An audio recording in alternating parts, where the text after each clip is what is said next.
Bonjour à tous, c'est Coco Kino, aujourd'hui épisode un peu spécial puisque je ne vais pas parler d'un film mais de deux. Les deux premiers sans un bruit. Le jour zéro on s'en fout. Pourquoi deux? Parce que les sans un bruit sont des films où il se passe souvent ça.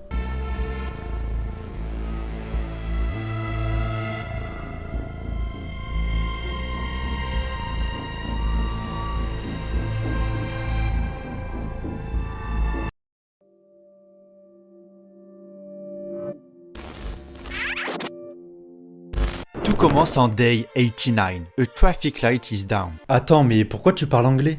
Ah ça, c'est parce que j'ai fait un voyage à Londres une fois.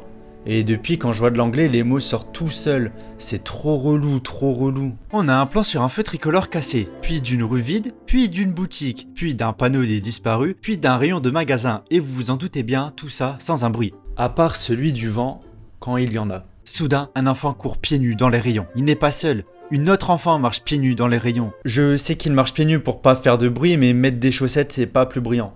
En fait c'est même moins parce qu'il n'y a pas les petits ploc-ploc. La mère trouve des médicaments et en donne à son fils qui est visiblement malade. Elle rassure sa fille et lui dit en langage des signes que tout va bien. L'enfant le plus jeune fait l'équilibriste pour essayer d'attraper la fusée mais la fait tomber. Oh, heureusement qu'elle était là pour que ça ne fasse pas de bruit. Même si sa glissade en a fait, ça reste moins qu'un jeu qui tombe. Ils se préparent tous à partir car il fait bientôt nuit, mais le Benjamin de la famille vient avec son jouet fusée. Le père est vraiment choqué. Oh, mon dieu, je suis choqué. Car son jouet peut faire du bruit. Il enlève alors les piles et les poche juste à côté, ainsi que son jouet. Il lui dit qu'il ne peut pas le prendre car ça fait du bruit. Il se met tous en route en laissant la fille et l'enfant dans le magasin. La fille lui donne son jouet, mais c'est un secret. Une fois que tout le monde est parti, il en profite pour faire le petit filou et prendre les piles, puis se met aussi en route sur les chemins de sable. Il marche tranquillement quand soudain, du bruit. C'est le gogol de fils qui fait un max de bruit avec son jouet, et quand on a un si faible instinct de survie, on meurt. Titre du film. À qui est place? Ça veut rien dire. Day 472. We see again Regan. Toi walou, ça sort tout seul. On revoit Negan qui est allongé sur le sable. J'en profite qu'elle chill pour vous informer qu'elle est sourde. Elle garde son appareil malgré le fait qu'il fonctionne pas en attendant que son père le répare. Sa mère la réquisitionne pour aller travailler pendant que le père essaye de voir si à la radio il y a des survivants. Sur le tableau au fond, on apprend que les monstres sont aveugles, qu'ils attaquent au bruit et qu'ils ont de l'armure. On les voit ensuite s'occuper comme ils peuvent et préparer la chambre du futur enfant car la mère est enceinte. C'est pas parce qu'il y a des monstres qui entendent tout qu'on peut pas baiser. C'est le soir et il est l'heure de manger, mais avant ça, petite prière. Amen. Oh putain, c'est bon, on peut pas. Oh, mais. Oh la boulette. Pour s'occuper, les enfants jouent au Monopoly. Mais dans l'excitation et surtout outrée par la triche de Regan, elle fait 8 mais avance que de 7. Hé, j'ai triché. Marcus pète un plomb et renverse la lampe à pétrole qui se met à brûler en faisant du bruit. Il maîtrise le feu sans grande difficulté et il décide donc d'attendre pour voir si un monstre les a entendus. Le père, très curieux, regarde par la fenêtre. Ouf, ce n'était qu'un raton laveur. On a encore eu de la chance. Allez file, petit raton laveur, va vivre ta vie. Mais n'oublie pas, sans un bruit. Ah, saleté d'étrangers qui tue nos animaux. Vous voulez pas rentrer sur votre planète? Je les mute parce qu'il s'éloignait du sujet principal. Non pas qu'il a tort, c'était très... Ok, j'ai mute parce qu'il a raison, j'ai divagué. Reprenons. On voit le père qui essaye de réparer l'appareil auditif de sa fille. Sa femme le rejoint et ils se mettent à danser en écoutant de la musique. Day 473. The Mother Taker Tension. La mère prend sa tension et vérifie si son bébé va bien. La date d'accouchement est prévue le 23 octobre, soit dans 20 jours, on a encore le temps. Regan s'approche d'une maison et marche d'une manière très goofy.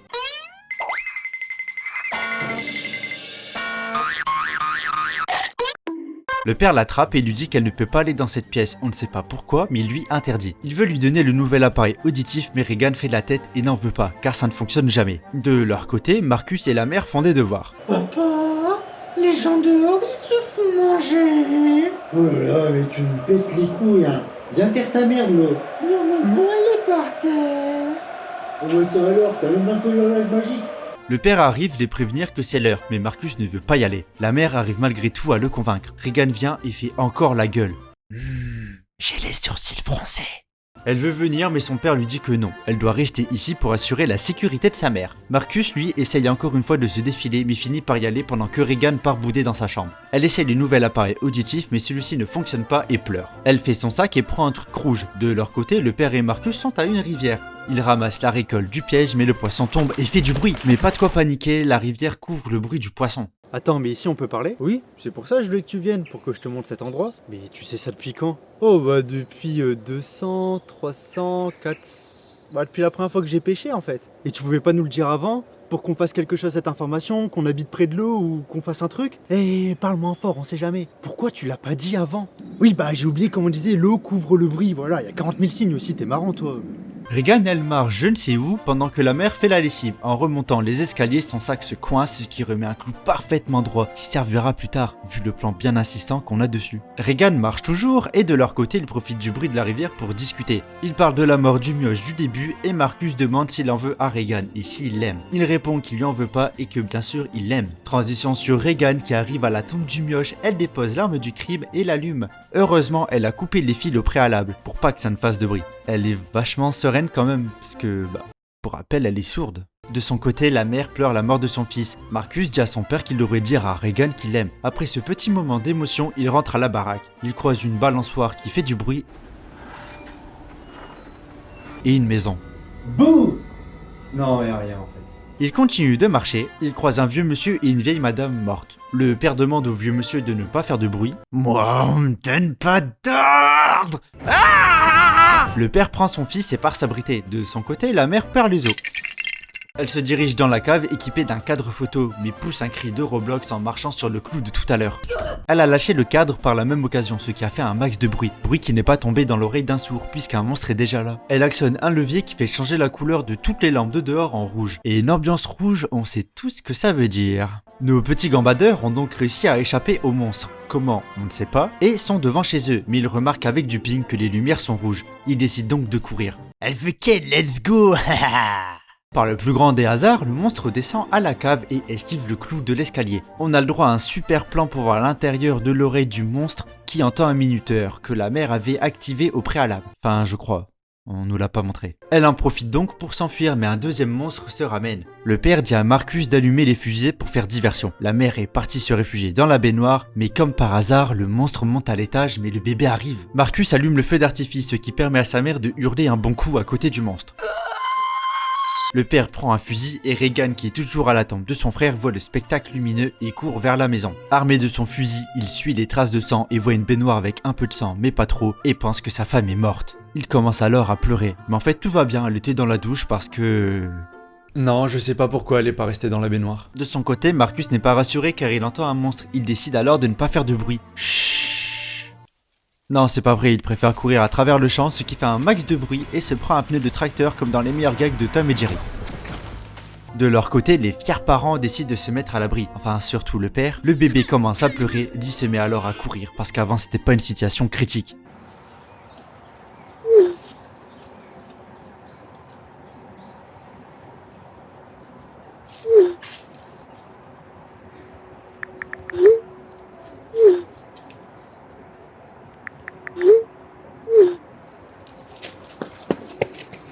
Ils vont dans la pièce secrète qui est conçue pour le bébé qui est sous un matelas. Ok, il n'y a plus qu'à espérer que le monstre ne marche pas dessus. Pour que le mioche ne fasse pas de bruit, il l'enferme dans une boîte. Avec un masque à oxygène parce que sinon c'est un meurtre. Regan est de retour et remarque une lumière à travers le champ. Elle essaye de comprendre la situation mais un monstre arrive derrière elle et son appareil auditif fait un bruit de golemon.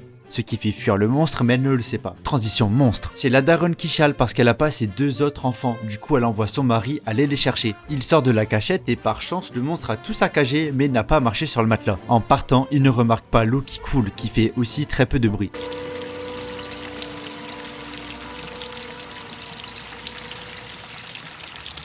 Il va voir aux caméras pour trouver l'imposteur. Pour retrouver ses enfants. Mais ne les voit pas. De leur côté, ils font du feu pour qu'ils se fassent remarquer. Mais le feu s'éteint. Regan perd alors espoir et pense que son père ne va jamais venir la chercher. La daronne se réveille de sa sieste, et sacrée d'ailleurs parce qu'il y a un maximum d'eau dans la pièce. En plus, un monstre a trouvé l'accès de la cachette. Le monstre décide de faire le requin et la mère part récupérer son enfant. Mais comme par hasard, le monstre sort de l'eau pile devant elle. Elle recule et se cache derrière l'eau. Comme à la cascade. Regan décide de partir car son père ne viendra pas pour elle. Mais Marcus tombe dans le silo à maïs. Il s'enfonce mais une plaque est aussi tombée et Regan saute pour aller l'aider. Elle réussit à l'aider mais maintenant c'est elle qui s'enfonce et il réussit à l'aider en retour. Toute cette opération a fait du bruit, ce qui a attiré le monstre qui n'a pas entendu le bébé qui gémit grâce à l'eau. Il s'élance vers le silo, le père voit le monstre courir vers le silo, il en fait de même.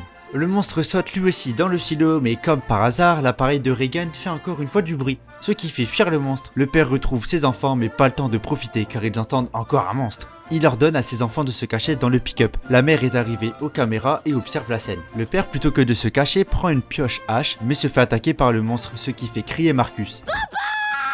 Le monstre a bien évidemment entendu et court leur péter la gueule. L'appareil de Regan fait encore du bruit, mais cette fois-ci, elle l'éteint. Le monstre, pourtant capable de défoncer un silo, n'arrive pas à casser la voiture et le père, témoin de cette scène, dit qu'il aime à sa fille, qu'il l'a toujours aimée et hurle. Il se fait défoncer la gueule, Marcus en profite pour enlever le frein à main, ce qui fait avancer le pick-up. Il s'arrête comme par magie devant la maison, mais le monstre est toujours là. Il se réfugie dans la maison, plus précisément dans la pièce du clou. La pièce où Regan n'avait pas le droit d'y aller. Elle y découvre tout ce que son père faisait, les recherches sur les monstres et sur son appareil auditif. La mère confie l'enfant à Marcus, mais l'ampoule clignote, ce qui signifie qu'un monstre arrive. Le monstre, par grand hasard, descend dans la pièce interdite. Il fait bugger les télés et les casse. En voyant les notes de son père, elle repense à son appareil auditif et l'allume. Le monstre n'aime pas, elle met son appareil contre le micro, ce qui amplifie le son. Le monstre aime vraiment pas et tombe. Il se relève un peu plus tard pour se prendre une balle dans la figure et meurt.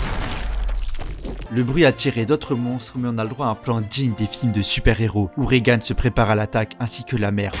Et c'est la fin de Sans un bruit. Le film est plutôt bien noté, que ce soit sur Sens Critique.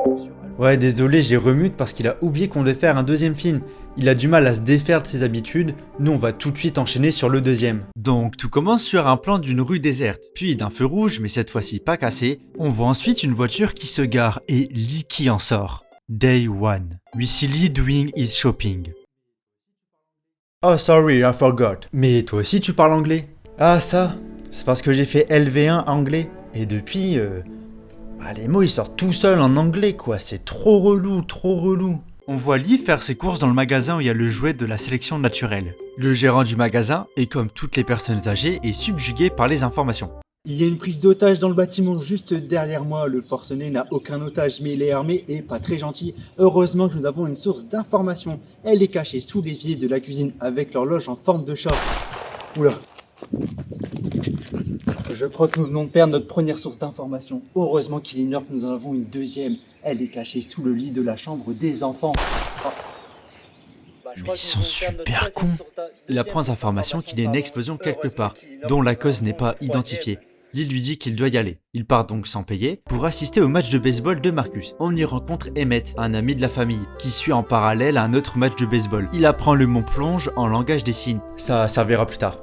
Parce que je vais pas préciser ce genre de détails pour rien. Et il a aussi un fils et c'est pour la séquence émotion du film. Revenons au match de baseball où je comprends rien aux règles, mais de toute façon c'est pas très grave parce qu'il y a ça.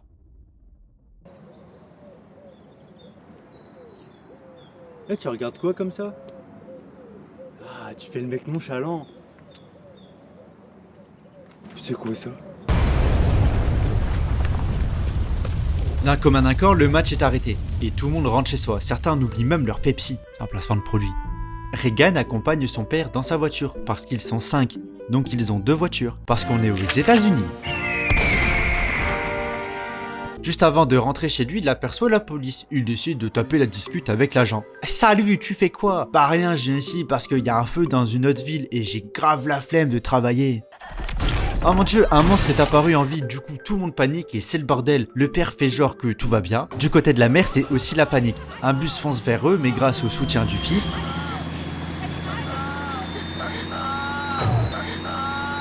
elle fait une marche arrière de l'enfer et vu que c'est une femme, ça finit en accident. Regan, venant de voir sa mère conduire n'importe comment, sort du véhicule, mais son père la récupère et vont se réfugier dans un restaurant. La chauffarde, elle, regarde si ses enfants vont bien et... Ouvre la bouche. Tire la langue. Tu vois combien de doigts? Tu vois quoi sur cette image? Dis quoi Koubé? Ton brain rot préféré? Il réagit pas, faut l'euthanasier. Dans le restaurant, des gens font du bruit mais pas assez pour attirer le monstre apparemment. Un mec commence à prier, étant hâté, il met sa main devant sa bouche. Le téléphone d'une meuf sonne et cette fois-ci le monstre entend. Il défonce tous les figurants mais notre duo arrive à s'échapper par les cuisines. Dehors, il court désespérément. Le policier est encore en vie et comme tout bon policier qui se respecte, il a un fusil à pompe. Parce qu'on est aux États-Unis. Il meurt par le monstre, Marcus se bouche les oreilles et transition sur Marcus du futur qui est notre Marcus du présent et titre du film. A qui est place, partie II. Ça veut toujours rien dire. Day 474. The family go out. Ah, trop relou, trop relou. La famille va dehors pour changer d'endroit, mais au final la mère re-rentre pour aller chercher des bouteilles d'oxygène dans l'eau. Pendant que Regan est aussi re-rentré pour aller fabriquer son arme anti-monstre. Et en parlant des monstres, ils sont où les deux monstres qu'on voit à la fin du 1? Les spectateurs ont sûrement oublié après 2 ans, mais nous c'était il y a 5 minutes. Visiblement les monstres se sont perdus, du coup Regan en profite pour faire des ronds sur une carte et toute la famille se casse d'ici. Attention si vous aimez les pieds, rangez vos Wikifit, Tyler accroche-toi bien et préparez-vous à être déçus. Avec leurs pieds dégueulasses, ils marchent hors du chemin de sable, sur des feuilles mortes, alors qu'il y a de l'herbe juste à côté quand même. La mère porte le bébé à un bras et il transporte aussi la caisse pour l'enfermer dedans. En passant à travers un grillage, la mère active un piège qui fait du bruit. Il court pendant qu'un sniper les vise, mais Marcus marche dans un piège à l'eau. Marcus arrive malgré tout à garder son calme.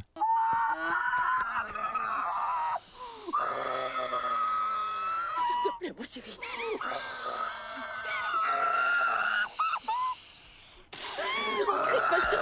Pour ne pas faciliter la chose, le bébé commence à pleurer. Il l'enferme dans la caisse, sans oublier le masque à gaz. Sinon, ça reste toujours un meurtre. Ils libèrent Marcus, mais un monstre se pointe. Ils l'abattent avec leur nouvelle technique. Ils courent se mettre à l'abri car le bruit a attiré un autre monstre. Ils se font attraper par quelqu'un et courent se mettre à l'abri. Pour cela, il faut marcher pieds nus dans une usine ou comment attraper le tétanos rapidement. Ils s'enferment dans un four en attendant que le monstre parte. Notre gentil samaritain leur dit qu'il ne peut pas les aider et qu'ils doivent partir. Elle reconnaît Emmett et lui montre alors le bébé pour faire du chantage. La montre sonne, il faut donc ouvrir le four sinon il n'y a plus d'oxygène. En sortant, Emmett prend de l'alcool et le donne à la mère. Tiens. Ah, merci. C'était pour ton fils. Pour sa jambe. Ça faisait du bien. Bon. Emmett les informe qu'ici ils peuvent parler. Les monstres n'entendent pas car ils sont sous 1 mètre de béton. Sauf s'ils sont juste au-dessus, là ils peuvent entendre. Étant curieux, ils demandent comment fonctionne leur nouvelle arme. On aura enfin des explications sur leur arme. Je sais que ça marche, c'est tout. Bon bah les explications Elle présente ses condoléances pour toute sa famille morte, même son fils. Pendant leur discussion, Marcus entend de la musique venant de la radio, ce qui surprend toute la famille parce que leur père ne captait rien. Emmett n'est pas surpris et dit que c'est Beyond the Sea. Ça fait 4 mois qu'elle passe en boucle. Plutôt que de croire que son père n'arrivait pas à capter la radio, elle dit qu'il ment, que c'est impossible et qu'il n'est pas comme son père. J'ai les sourcils froncés encore. Emmett en a marre et se casse. Regan de son côté a mené l'enquête. Pour elle, la chanson n'est pas une chanson mais des instructions. Elle a retrouvé l'antenne qui émet et elle veut aller Beyond the Sea, donc sur cette île, pour que toutes les radios puissent diffuser le son horrible de son appareil auditif. Marcus n'est pas convaincu et de toute façon sa maman ne la laissera pas faire. Regan s'en fout, alors Marcus va le dire à maman. Mais avant ça, petite sieste. À son réveil, Regan est partie. La mère la prend et missionne Emmett d'aller chercher sa fille en le suppliant. Il refuse. Elle fait alors ce qu'elle sait faire de mieux, manipuler. Elle parle de son mari qui est mort et que lui aurait dit qu'il fallait absolument sauver sa fille parce qu'elle le mérite. Elle lui ordonne d'aller chercher sa fille et de lui ramener pour son mari mort. Regan marche et voit un train sur les rails. Plutôt que de contourner, elle rentre dedans. Pourquoi ? Pour qu'on ait le droit à ça. Screamer Corbeau.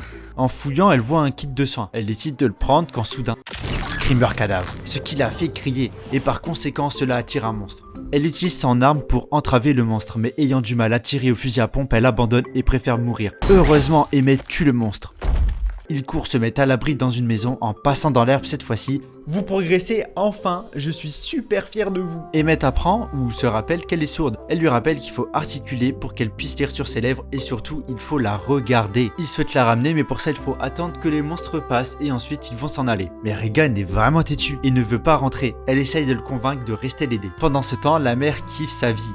Ah, j'ai encore manipulé un homme pour qu'il me ramène quelque chose que je veux. Ah, parce que je suis une mauvaise mère, une mauvaise amie et une mauvaise femme. Ah non, c'est vrai, mon mari est mort, je le suis plus du coup. Ah, comme quoi je progresse, hein. On a ensuite un plan d'une subtilité hors du commun qui nous montre que la bouteille d'oxygène n'a bientôt plus d'oxygène. Ça servira pour plus tard. Regan est en train de faire une sieste. À son réveil, elle panique de fou et fouille partout à la recherche de son appareil. Elle panique vraiment et fond en larmes dehors. Emmett arrive et l'informe qu'il a trouvé un bateau. Ils y vont donc et putain, j'en ai marre. Ah, tu es pieds nus, marche dans l'herbe, la con de toi là. Tu es sourde donc tu sais peut-être pas que ça fait moins de bruit, mais ça fait surtout moins mal aux pieds. Au loin, ils aperçoivent les bateaux pendant que le soleil se couche. En parallèle, je vous l'avais caché, mais la mère est partie dehors, gun en main, prête à en découdre, laissant Marcus faire du babysitting. Elle y dépose son alliance et s'en va. Ah, je suis plus mariée, je peux baiser qui je veux maintenant. Pourquoi est-ce qu'elle est capable de sortir pour faire de la merde et pas pour sauver sa fille?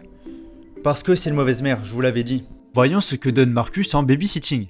Bah, il fait comme sa mère, il enferme le gosse dans la caisse.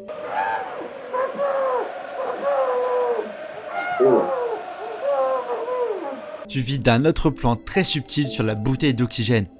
Ah, je vous jure que ça servira à la fin. Nos deux explorateurs arrivent enfin au port, mais quelque chose se passe derrière eux. L'ayant apparemment pas vu, ils se mettent sur leur garde. En explorant un peu, ils voient une fille. Emmett va la voir, mais c'était un piège. Il a une corde autour du cou qui est reliée à un filet avec plein d'objets pour faire du bruit. De son côté, Marcus a voulu explorer les lieux parce qu'il se faisait chier. Il tombe sur un cadavre, ce qu'il surprend faisant du bruit.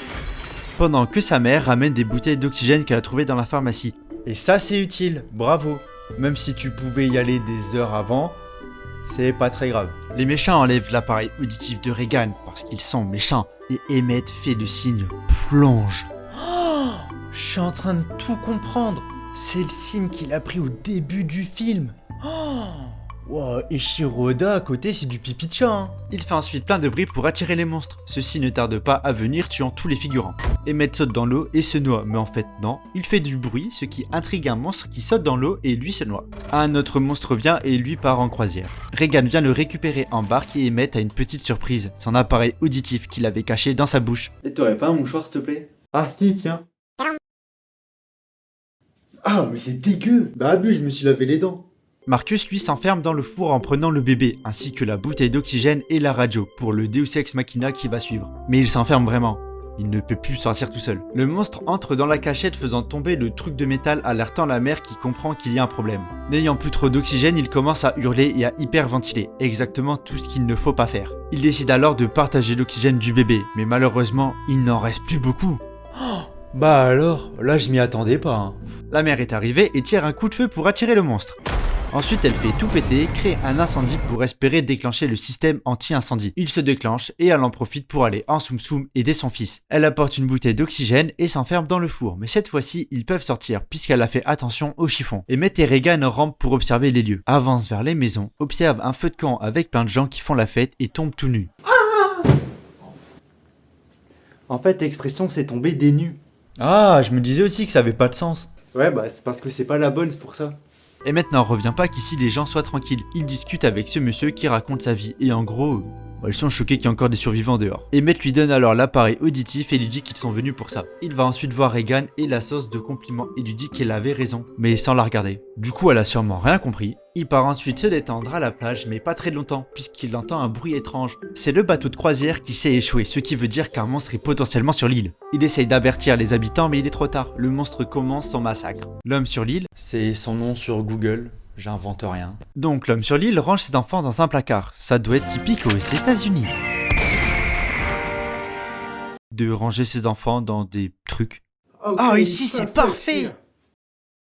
Ah, en fait, pas si parfait que ça. Ok, ici. Ah, ça reste pas très esthétique. Zut. Et ici? Ah, c'est mieux, mais pas suffisant, fichtre. Ah, c'est parfait ici. C'est d'une beauté remarquable. Ah, c'est parfait ici. C'est splendide. La splendeur. Waouh. Ils prennent une voiture et klaxonnent pour attirer le monstre. Ils s'éloignent de la ville et se dirigent vers la station radio. Le monstre casse un peu la voiture, fait un petit screamer et disparition. Une fois arrivé, l'homme sur l'île s'inquiète car il ne voit plus le monstre. Il est peut-être retourné au village tuer sa famille. Il décide alors de, petit A, exécuter le plan de base. Petit B, faire du bruit pour attirer le monstre. Ou, petit C, marcher très lentement en arrière en ne regardant à aucun moment derrière soi pour se faire attraper par le monstre et mourir comme une merde. Petit C, exactement. Voilà. Gros trou de balle. Le monstre a réussi à rentrer dans le bâtiment. Il s'infiltre discrètement et qui dit discrétion dit gros plan sur les pieds. Parce qu'apparemment dans le village personne n'avait des chaussures adaptées pour Regan, donc ils l'ont laissé pieds nus. Et en parlant de pieds, transition sur les pieds de la mère qui part récupérer du loot, mais le monstre était encore là. Et les repère et les attaque. Il blesse la mère à la jambe. Le monstre de la station radio lui aussi attaque et blesse Emmett qui ferme la porte pour que Regan puisse mettre son appareil sur le micro. Pour mettre l'appareil sur le micro. J'ai dit pour mettre l'appareil sur le micro. Ah, merci, pas trop tôt. Elle prend un truc qui passait par là et éclate la gueule du monstre. La radio du Deus Ex Machina fait le bruit qui counter les monstres. Marcus descend alors le monstre. On a ensuite le droit à un plan sur Regan toute contente de ce qu'elle vient de faire. Haha, j'ai tué un monstre. Puis sur le micro, et c'est la fin de Sans un bruit 2. Les films sont bien notés et je comprends pas trop pourquoi. Je pense simplement que la saga a trouvé sa cible, et sa cible ce sont les gens qui kiffent les pieds.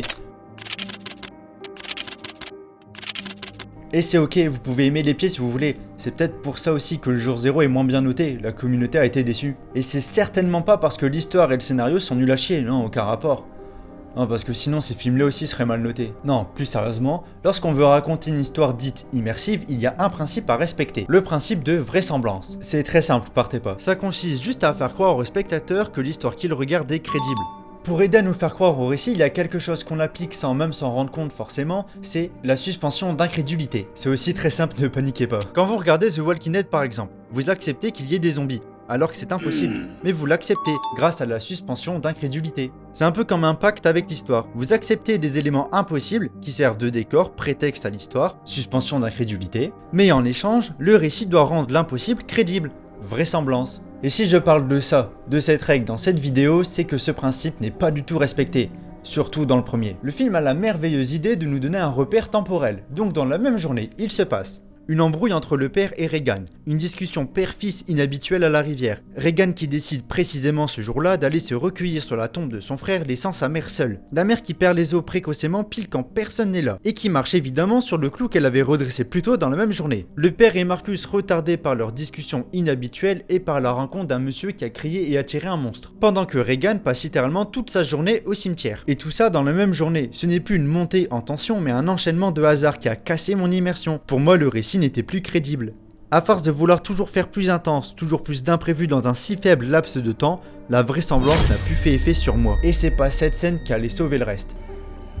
Coucou, j'étais caché. Tout arrive non pas parce que c'était inévitable, mais parce que le scénario en avait besoin. Les films ont si bien fonctionné parce que les sans-abri reposent sur une règle simple. Le moins de bruit peut vous tuer. Mais plus on y réfléchit, au moins ça n'a de sens. Les monstres ont une ouïe très développée, trop développée même. Lorsqu'ils entendent ça...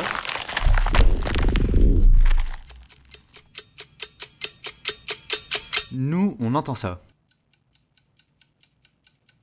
Ouais, on n'entend pas grand chose à part l'alarme qui nous défonce les oreilles. Donc ça veut dire qu'on ne peut plus tousser, éternuer, avoir le hoquet, renifler, tomber malade, ronfler, respirer, avoir le ventre qui gargouille. Même des choses totalement naturelles comme manger, boire, pisser, péter, chier, même bouger pendant son sommeil devrait devenir mortel. Maintenant je vais me focaliser sur la menace du film. Normalement l'élément le plus travaillé, le plus crédible pour ne pas briser la vraisemblance. Alors on a des monstres aveugles qui ont une ouïe incroyable et qui attaquent tout ce qui fait du bruit.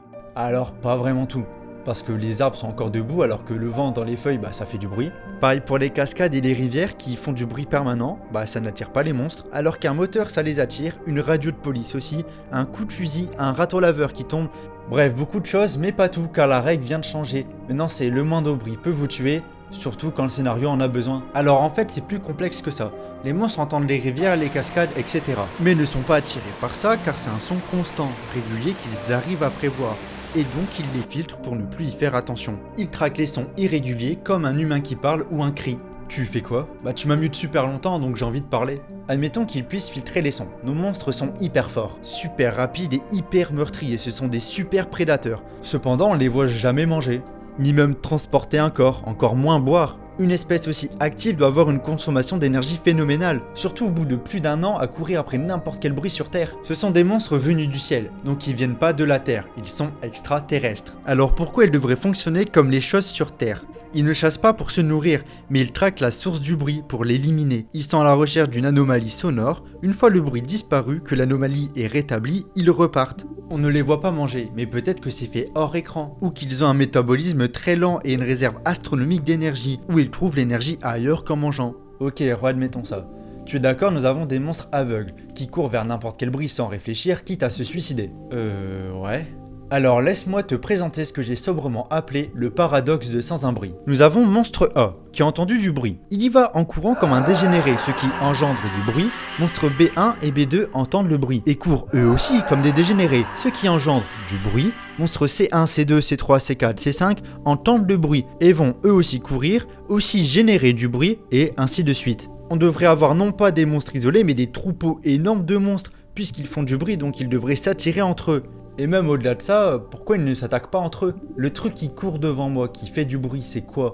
Une branche qui craque. Comment savoir si c'est un humain, un monstre, le vent ou un raton laveur? Je sais pas, ça fait du bruit, je frappe. Peut-être que les monstres émettent un type d'onde que eux seuls peuvent percevoir et ainsi s'identifier. S'ils perçoivent cette onde provenant d'une anomalie sonore, ils ne vont pas y aller, puisque ce bruit va être géré par l'un des leurs. Mais c'est vrai que parfois ils sont deux. Bon, du coup, tu aimes les films? Ouais, j'aimais le concept. Et maintenant? Maintenant j'essaie de réparer des lacunes, de combler du vide, de créer des super théories pour essayer de réparer quelque chose qui n'a pas été conçu pour tenir debout. Le film n'a jamais vraiment voulu être réaliste, il voulait juste nous faire ressentir des émotions. Et tu as ressenti quoi? Rien, parce que la menace n'obéit pas à des règles logiques, explicites, mais au bon vouloir des scénaristes. Finalement, dans Sans un bruit, le silence n'est pas la règle pour survivre, c'est une règle de mise en scène.